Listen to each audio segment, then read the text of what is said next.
Hello guys, welcome to a brand new video on daily tutorials. In today's video, I'm going to teach you some easy steps on how you can enroll into the Commonwealth bank account.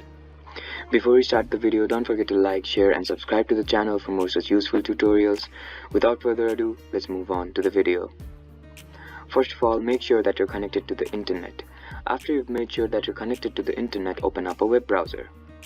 Once the web browser is open up on your screen, type in www.combank.com.au and hit enter.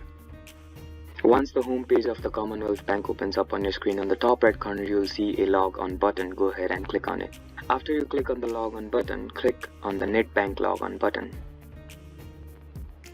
After you click on the netbank log on button, you will be directed to another page. On that page, find the register for netbank now option and click on it.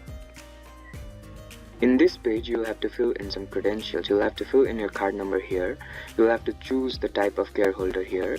You'll have to fill in your card pin here. And you'll have to fill in this code here.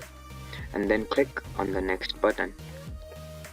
After you click on the next button, and if you have filled in the credentials correctly, you'll be further directed to another page where you'll be guided to register for the CommBank account. I hope this video helped you to enroll into the Commonwealth Bank account. Don't forget to like, share and subscribe to the channel for more such useful tutorials. Thank you for watching.